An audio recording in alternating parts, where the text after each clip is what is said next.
Day, ma'am. I am Castro Junior D from BS Screen 4D, and this is my first oral examination.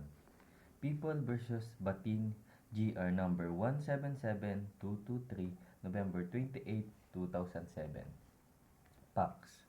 Castor Batin and his son, Neil, conspired to kill Eugenio Refugio on April 15, 1995, in Quezon City. Neil shot Refugio in the back of the head at close range while Castor acted as principal by inducement. Heading the 38 caliber revolver to Neil moments before the attack, eyewitness testimony from Jose Refugio, the victim's brother, described Castor removing the gun from his waist, cocking it and giving it to Neil, who then fired without warning as Refugio stood facing away. The RTC convicted both of murder based on this direct eyewitness account, corroborated by ballistic evidence linking the fatal bullet to the recovered firearm with the Court of Appeals affirming but modifying civil liabilities.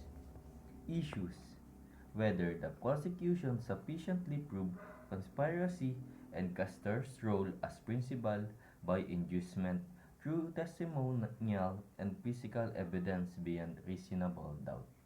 Whether eyewitness testimony established qualifying circumstances like treachery, sudden attack without defense opportunity, and the mode of execution for murder under Article 248 of the Revised Penal Code.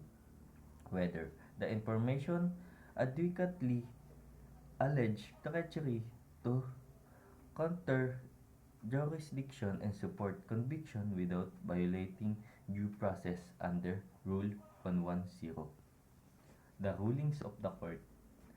Direct, positive, and credible eyewitness testimony of an unimpeachable witness like Jose Refugio prevails over denial and alibi, establishing conspiracy through prior agreement and concerted acts in criminal procedure.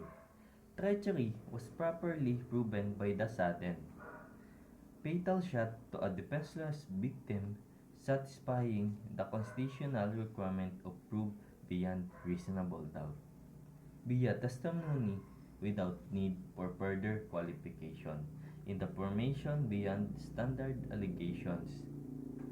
The Supreme Court upheld the murder conviction, emphasizing that ballistic and medical evidence corroborative testimony rendering the defense self-serving claims insufficient to overturn factual findings.